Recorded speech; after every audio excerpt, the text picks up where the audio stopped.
네, 잠언 25장 13절 한 절만 같이 큰 목소리로 같이 한번 읽습니다. 네, 시작. 충성된 사자는 그를 보낸 이에게 마치 추수하는 날에 얼음 냉수 같아서 능히 그 주인의 마음을 시원하게 하느니라. 아멘. 오늘 모신 박힌민 목사님은 교계에 너무 잘 알려지신 분이십니다. 나성 영락교회를 오랫동안 목회하면서 엄청나게 큰 교회로 성장시키셨고, 지금 은퇴하신 후에도 전 세계를 새생명선교회라는 선교회를 통해서 선교하는 일에 힘을 쏟고 계십니다. 어제 그제 귀한 은혜 주셨고, 오늘 또 일부 예배도 많은 은혜를 주셨는데, 또 2부 예배도 동일한 은혜가 임할 줄로 있습니다. 우리 목사님 맞을 때 큰 박수로 환영해 받겠습니다.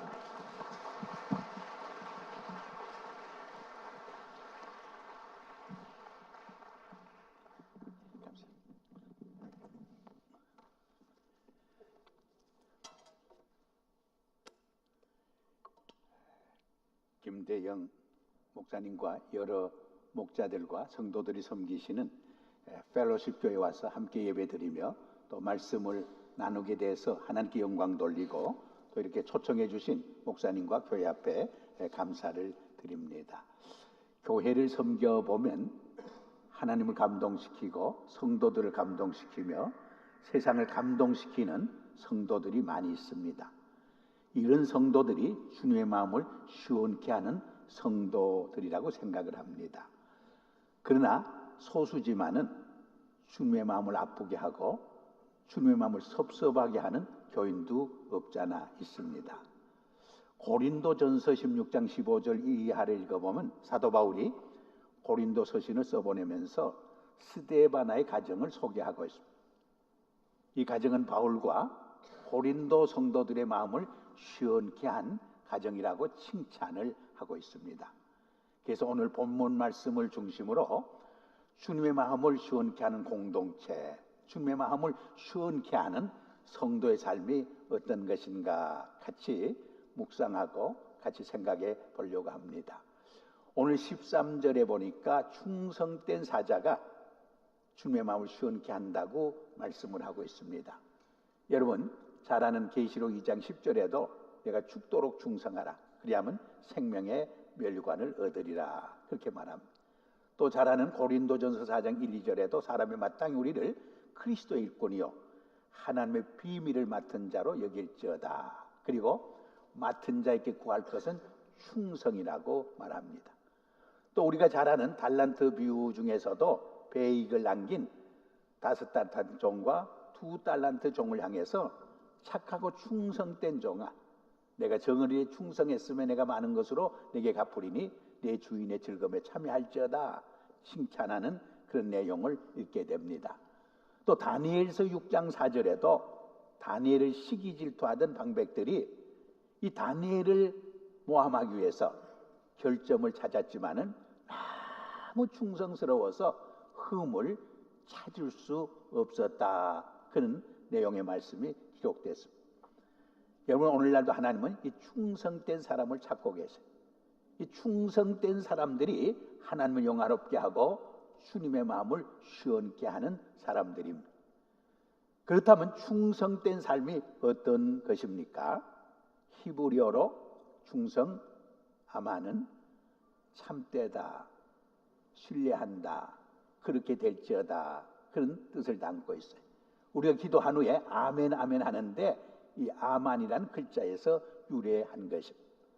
또 헬라어 충성이라는 말 피스토스 이 말은 히브리와 비슷한 뜻을 담고 있어요. 첫째로 믿음이란 뜻을 담고 있어요. 여러분 믿음으로 사는 삶이 충성되게 사는 삶입니다. 히브리서 11장 6절에 보면 믿음 없이는 하나님을 기쁘시게 할 수 없다고 말하면서 믿음으로 산 히브리 영웅들의 생애를 우리에게 소개해 주고 있습니다. 여러분 믿음으로 산다는 말이 무슨 말이에요? 주님과 생명적인 관계를 맺고 사는 삶을 의미하는 것입니다. 요한복음 15장에 보면 가지가 줄기에 붙어 있을 때 생명이 있어요, 성장해요, 자라요. 그리고 충성의 열매와 함께 많은 열매를 맺게 된다고 했습니다. 열매를 맺게 될 때 하나님을 영화롭게 해요. 주님의 마음을 시원케 하는 삶을 살게 되는 것입니다. 여러분, 성경에 보면 이 믿음이라는 단어가 두 가지 의미로 사용돼요. 하나는 우리가 구원받고 변하여 새 사람 되는 통로로서의 의미가 있어요. 여러분, 우리가 구원받고 새 생명 얻는 것은 내 공로나 업적이나 의로 되는 것이 아니고 하나님의 은혜를 믿음으로 말미암아 된다는 것이 복음의 핵심이 아닙니까? 우리 장로계 시조라고 불리는 존 칼빈은 하나님의 은혜를 강조했어요. 거기에 비해 종교개혁자 마틴 루터는 믿음을 강조했어요. 여하튼 하나님의 은혜를 믿음으로 구원받고 새 생명 얻고 변화의 새 사람 된다는 것이 복음의 진수인 것입니다. 또 하나는 이 믿음이 능력 있는 크리스찬의 삶의 은사로서의 의미를 갖고 사용돼요. 예수님은 내 믿음대로 될지어다. 믿는 자에게는 능치 못한 것이 없느니라. 그렇게 말씀합니다. 또 겨자씨만한 믿음이 있어도 산을 옮겨 바다로 들어가라 해도 들어가리라 했습니다. 믿습니까? 저보다 믿음이 좋네. 저는 목사지만은 젊어서는 그것을 문자적으로는 안 믿었어요. 상징적으로만 생각했어요. 어떻게 겨자씨만한 믿음이 있는데 산이 바다로 들어갈 수 있느냐, 그렇게 늘 생각했어요. 근데 한 30여 년 전에 제가 싱가포르에 갔다가 배를 타고 한두 시간 들어가면 바탐이라는 섬이 나와요. 그 섬은 싱가포르와 인도네시아와 말레이시아가 마주치는 곳에 있어서 동남아 최대의 무역센터를 구상하고 있다는 그런 말을 들었어요. 거기 가서 한국에서 오신 정장로님이라는 분이 믿음의 기도 하나 가지고 엄청난 기적을 일어났어요. 브루도자로 산을 깔아뭉개 가지고 수십만 평의 인조섬을 만들었어요. 그리고 선박이 들어와서 물건을 내려놓고 또 선박이 물건을 싣고 가기도 하고 또 선박이 고장나면 수리도 하는 엄청난 규모의 공장을 차려놨어요. 돈이 부족하니까 중국 사람의 자본을 끌어들여서 한 70~80% 이제 완공을 하고 본인은 연세가 많아서 은퇴하시고 미국으로 오셨대요. 제가 그것을 보면서 야, 한국의 장로님 한 분의 믿음의 기도가 이 엄청난 기적을 이뤘구나. 얼마나 감동을 받고 도전을 받았는지 몰라요.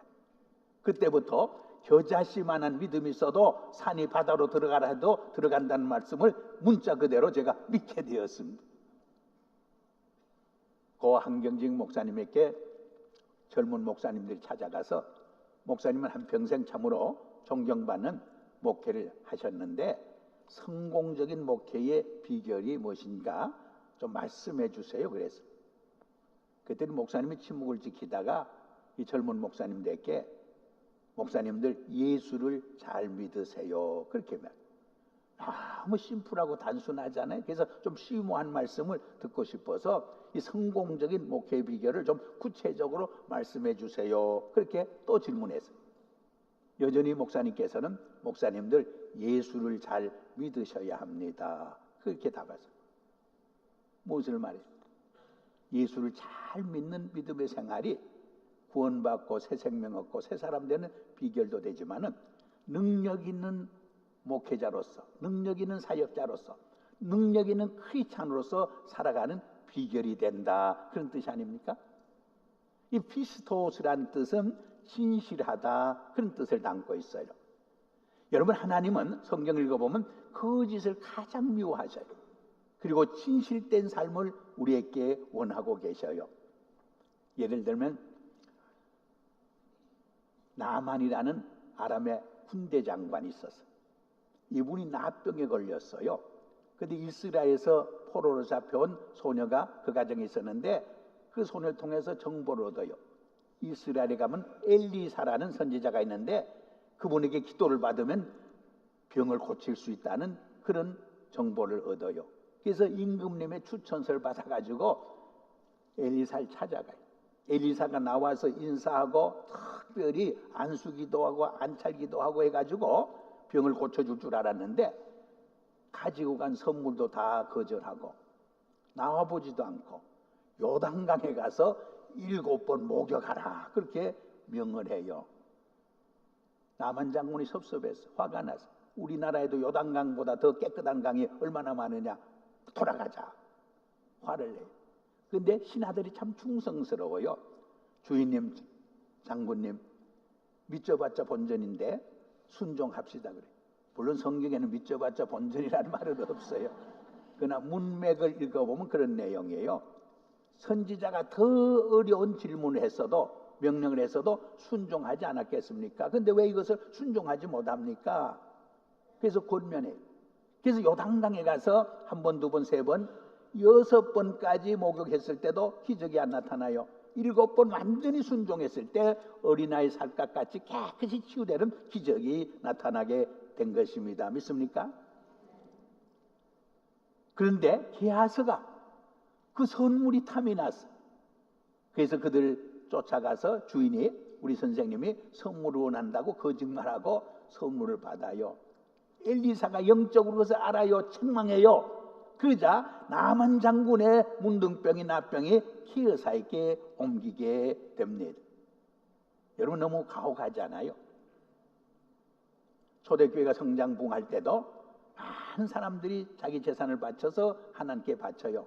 그저 아나니아 삽비라 부부도 모든 재산을 팔아서 다 바치기로 결심을 해요. 근데 시간이 가면서 아까운 생각이 들어요. 그래서 반은 감춰두고 반은 가지고 와서 전부라고 하나님을 속이고 성령을 속여요. 그때 사도들의 책망을 받고 부부가 세상을 떠나요. 여러분 너무 지나친 징계잖아요. 그러나 거기에는 이유가 있어요. 썩은 사과 상자의 원리가 있어요. 사과 하나가 썩으면 아까워도 빨리 처분해야 돼. 가만히 두면 사과 박스 전부를 썩게 만들어. 딸기 상자의 원리도 똑같아요. 딸기 하나가 썩었을 때 아무리 아까워도 빨리 처분해야 돼요. 가만히 두면 박스 전체를 썩게 만드는 거예요. 우리 하나님께서는 초대교회가 성장하고 부흥할 때 초대교회의 거룩성을 지키기 위해서 좀 과감하게 신기했던 것을 우리에게 보여주는 내용입니다. 이 말을 바꾸어 설명하면 하나님은 거짓을 미워하지만은 진실된 삶을 우리에게 원하고 있다는 사실. 미국의 한 젊은 목사가 버스를 탔어요. 버스를 타고 보니까 시내 가서 햄버거라도 하나 사 먹어야 하는데 돈을 가지고 안 나왔어. 그래서 내릴까 말까 하는데 버스 갖고만 떠나버려요. 근데 다행히 버스 운전기사가 많은 체인지를 거스름돈을 줘요. 시내 가서 햄버거 하나 사 먹을 만큼 많은 돈을 거슬러 줘요. 그래서 우리 하나님 신통하다. 이 젊은 목사가 굶을까 봐 이렇게 돈을 많이 거슬러 주는구나. 감사한 생각이 들었어요. 근데 조금 있다가 양심의 소리가 들려요. 아니 내가 목사인데 많이 받았으면 되돌려줘야지 무슨 말이야. 그래서 마음의 갈등이 생겨요. 여러분도 은행이나 백화점에 가서 10불짜리, 20불짜리 하나 더 올 때가 있잖아요. 그러면 이것을 돌려줘야 하나, 복에 떠넣어야 하나, 마음에 갈등이 생기잖아요. 싸움이 시작돼요. 근데 자기가 내려야 할 버스 스테이션까지 오고 말았어요. 그때 용기를 내서 You made a mistake. 잘못 계산해 줬어야 하고 많이 받은 돈을 다 돌려줘요. 그저 운전기사가 No, I didn't make a mistake. 내가 잘못 계산해 준 게 아니에요 하고 간증을 시작하더라. 어제가 마침 오프데이인데 주일날이었어요. 교회 갔는데 바로 이 목사님 교회 갔대. 이 목사님이 크리스찬은 정직하고 진실되게 살아야 한다 설교해서 이 목사님이 얼마나 정직한가 한번 테스트해보기 위해서 잔존을 많이 주었다고 그래. 등골에 식은 땀이 쫙 흘렀어요. 여러분 예배가 끝난 후 저와 우리 김 목사님을 테스트하는 경우는 한 분도 없으시기를 바랍니다. 참 우리가 목사요, 장로요, 안수집사요, 권사요, 성도지만은 정직하고 진실되게 살아간다는 것이 얼마나 힘들 때가 많은지 몰라요. 그러나 분명히 성경은 정직자의 후손이 복되다고 말해.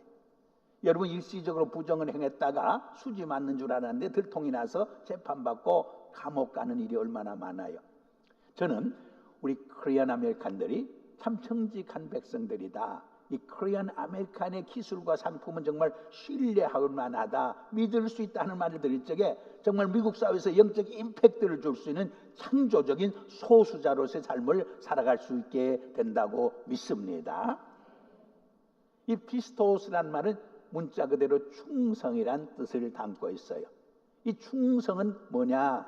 자기 삶과 자기 맡은 사명을 위해서 생명까지 희생하는 삶을 말해요.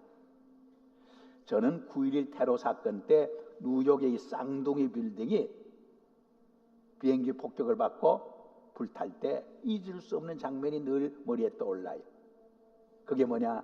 314명의 소방관들이 죽을 것이 너무나 뻔한데도 한 생명이라도 더 살리기 위해서 그 불 속으로 뛰어들던 장면이 잊혀지지 않아요. 여러분, 미국이 저절로 건재하는 게 아니에요. 이런 충성된 사람들이 있기 때문에 미국이 건재하는 거예요. 미국이 세계 속에서 리더십을 발휘하고 영향력을 미칠 수 있는 거예요. 이 땅에서 우리가 자유와 평화를 누리며 살아갈 수 있게 되는 것입니다. 여러분, 교회 공동체도 마찬가지. 이 충성된 성도들이 있기 때문에 교회가 우뚝 서 있어요. 건재해요. 이 사악한 세상 속에서도 정말 생명의 메시지를 증가하고 소금과 빛의 사명을 감당하게 되는 것입니다. 그런데 이 충성을 재어보는 세 가지 자가 있다 그래요. 하나는 시간의 자. 처음엔 다 충성해요. 우리 목회자들도 평신도들도 장로로서 목사로서 임직 받을 때 눈물을 흘리며 충성을 다짐해. 그러나 시간이 갈수록 충성심이 퇴색해지기 쉬워요. 그러나 참 충성스러운 삶은 시간이 갈수록 충성심이 더 무르익는 거예요. 더 성숙해지는 삶이에요. 두 번째로는 이해관계자예요. 사람은 이해관계 앞에 설 때 유혹을 받아요. 시험을 받아요. 마음이 흔들려요. 배신하기 쉬워요. 그래, 참 충성된 사람들은 이해관계 앞에서도 자기를 지켜요. 자기 관리해요. 유혹받지 않아요. 그것을 뛰어넘어 충성스러운 삶을 감당해요. 세 번째로는 고난이란 자예요. 여러분, 사람이 평탄할 때는, 순탄할 때는 다 충성해요. 충성하는 척해요. 그러나 정말 고난과 역경과 환난이 부닥쳐올 때 충성하기 쉽지 않아요. 그때 배신하기 쉬워요. 그래, 참 충성된 사람들은 어떤 사람이냐? 정말 나라가 어지럽고 위기에 직면할 때 충신이 빛난다고 그러잖아요. 충신이 나타난다고.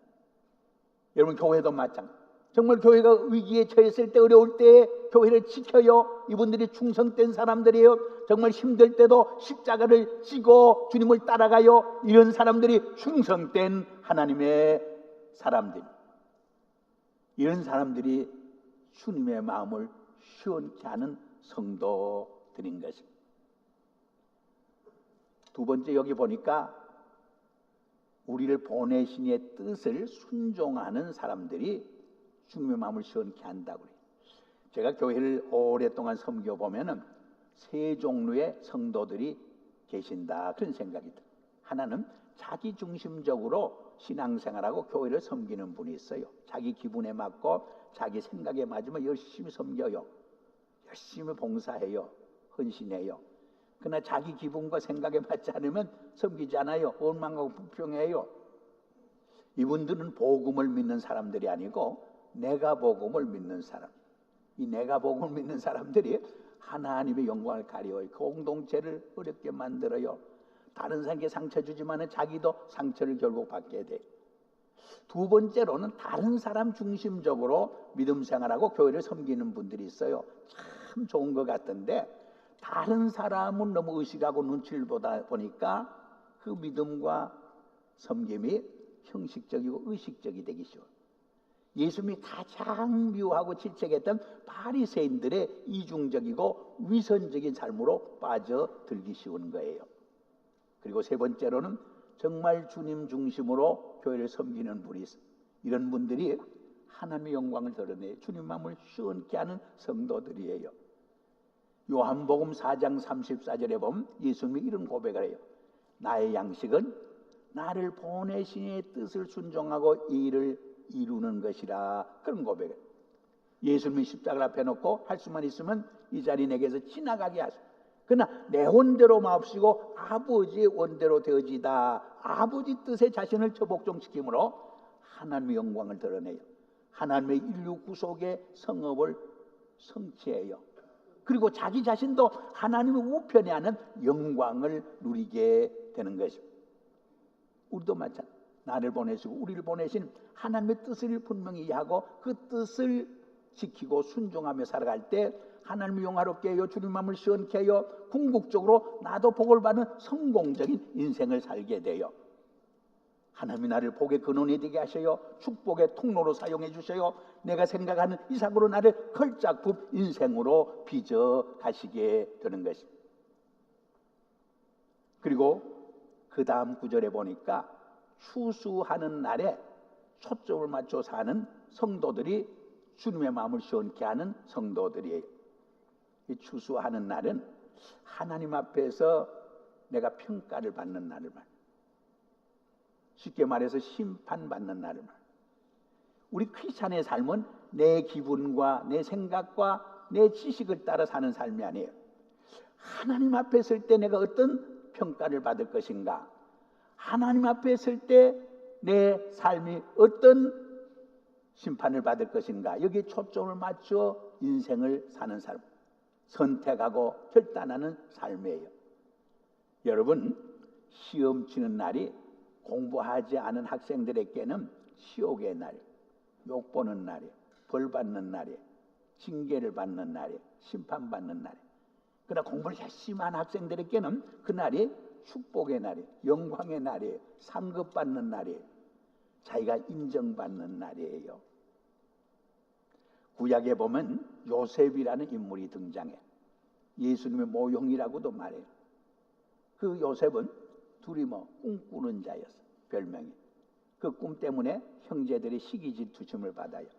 그러나 아버지 어머니는 그 꿈 이야기를 마음에 간직히 했다고 그래요. 이것이 부모와 형제 자매의 차이기도 해요.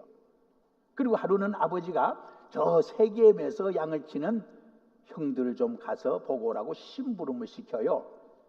그래서 세겜을 찾아갔는데 형들이 다 떠나고 없어요. 수소문해 보니까 요단이라는 지방으로 옮겨갔대.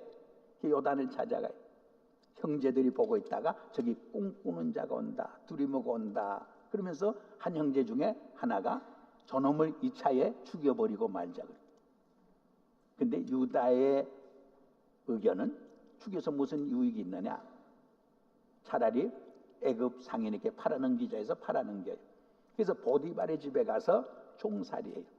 근데 성경에 보면 이 요셉이 참 아름답고 용모가 준수했단 말이 나와요. 그래서 성경에는 없지만은 이런 전설이 내려오고 있어요. 보디발의 아내가 이 요셉의 찬란 그 모습을 친구들에게 자랑하고 싶어서 친구 10여자를 집으로 초청했대. 그리고 과일을 깎게 했대요.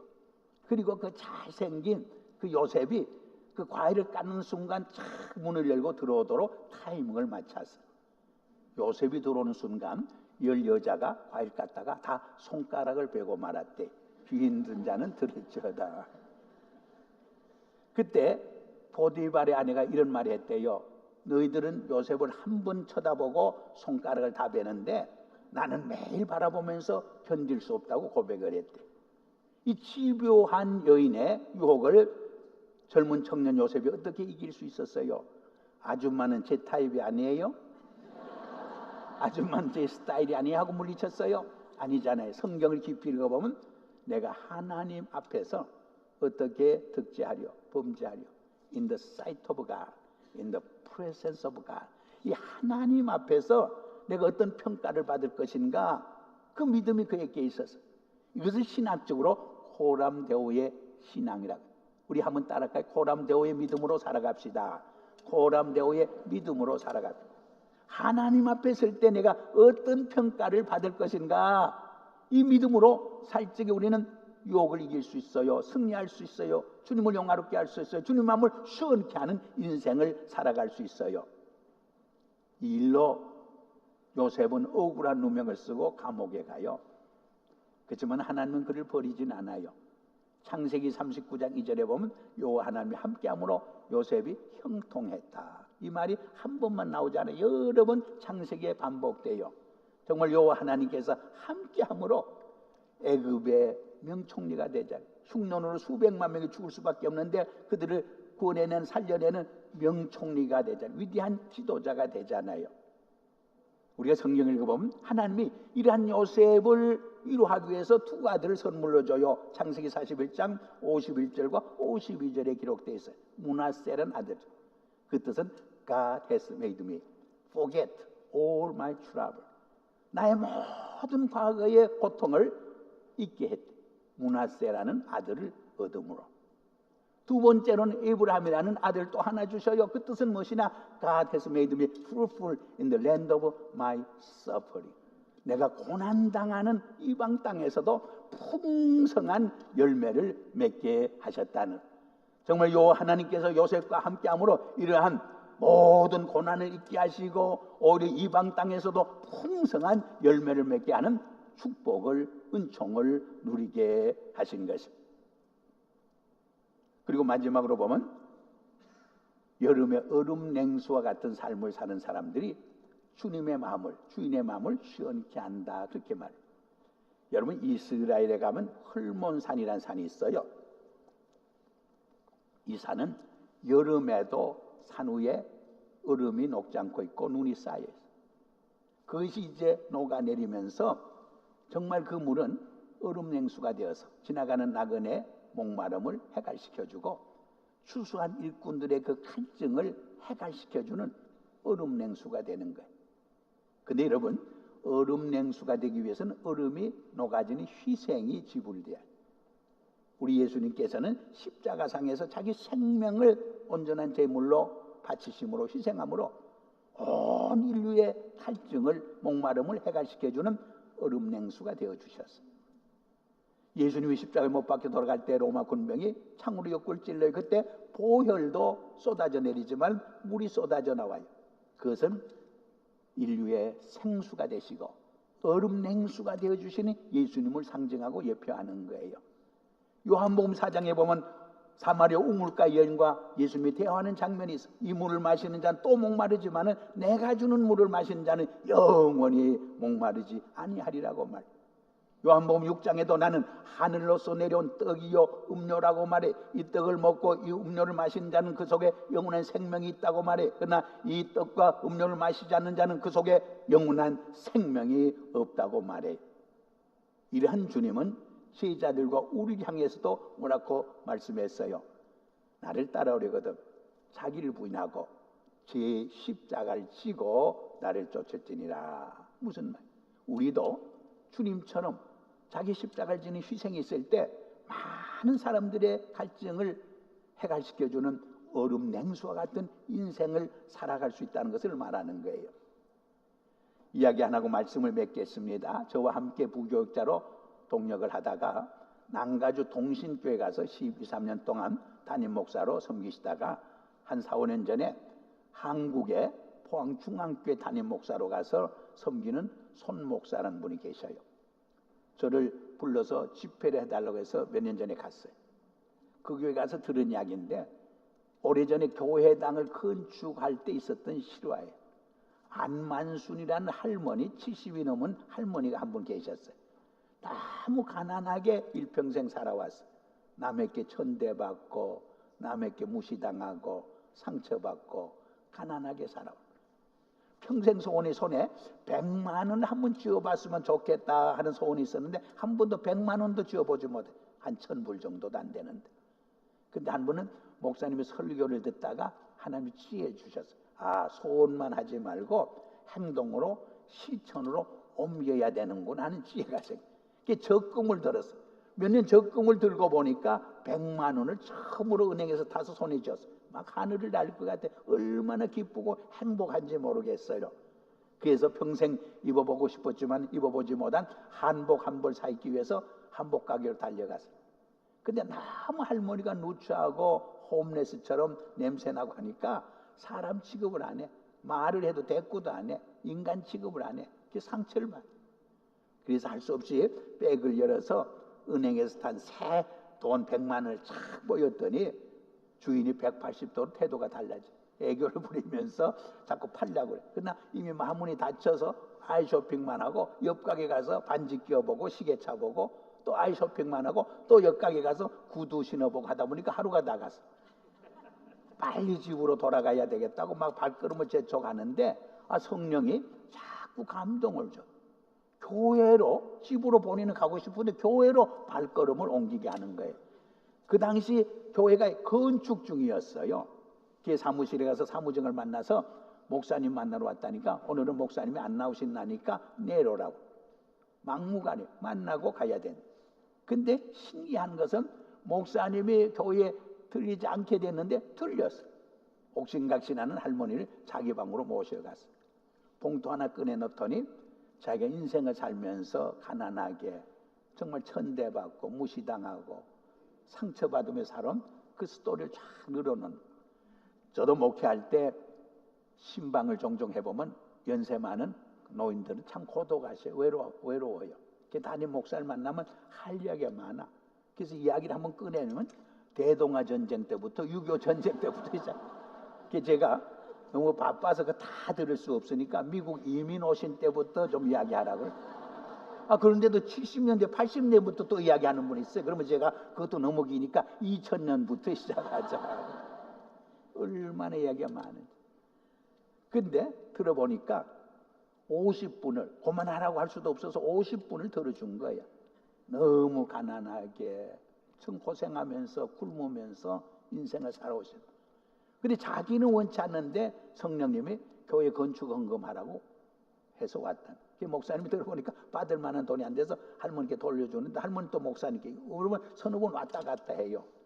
근데 하나님의 세미한 음성이 들어요. 목사야, 왜 내 돈 가지고 네가 자꾸 인심 쓰고 있느냐. 그래서 엉겹길에 받아버렸어. 이 할머니가 얼마나 돈이 아까운지 목사님 얼굴을 쳐다보지 않냐고 돈을 몇 번 째려보고 나가시죠. 이 목사님이 그 헌금 받고 자기 평생에 처음으로 울면서 하나님 앞에 항변의 기도를 다 드렸어요. 하나님 너무 하십니까? 하나님 그렇게 잔인하십니까? 하나님 그렇게 가난하십니까? 이 할머니의 이 가난한 돈마저 정말 필요하십니까?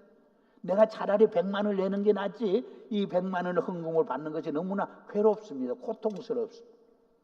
자기 평생에 처음으로 항변의 기도를 다 해봐요. 근데 그 다음날이 주일날이었어요. 설교 원고에도 없는데 안만순 할머니 이야기를 해버렸어요. 많은 성도들이 감동을 받았어요. 은혜를 받았어요. 아마 광고가 설교 후에 있었던 것 같아요. 한 교인이 뻘떡 일어서더니 목사님 그 할머니에게 제가 한복 한번 사드리고 싶습니다. 한 교인이 박수를 쳐. 또 한 집사님이 뻘떡 일어서더니 목사님 제가 그 할머니에게 구두 한 켤레 사드리고 싶습니다. 또 박수. 장로님이 일어서더니 목사님 제가 그 할머니 돌아가실 때까지 양식을 책임지겠습니다. 이 할머니 100만 원 바치고 수지 맞았죠. 근데 이 할머니의 100만 원의 헌금이 그 공동체에 엄청난 기적과 변화를 일으켰어요. 그 당시에 3분의 2는 건축 헌금하고 3분의 1은 건축 헌금을 안 했어. 근데 3분의 1이 전부 하게 돼요. 또 했던 3분의 2도 더 무료해요. 그래서 70억 예산으로 건축이 시작됐는데 140억이 나왔어요. 그래서 훌륭하게 건축을 마무리했어요. 그때 목사님이 깨달았어요. 하나님의 생각과 목사님 자신의 생각이 다르다는 것을. 왜 하나님이 그 가난한 할머니의 헌금을 받게 하셨는지 하나님의 섭리와 뜻을 깨닫게 되었어요.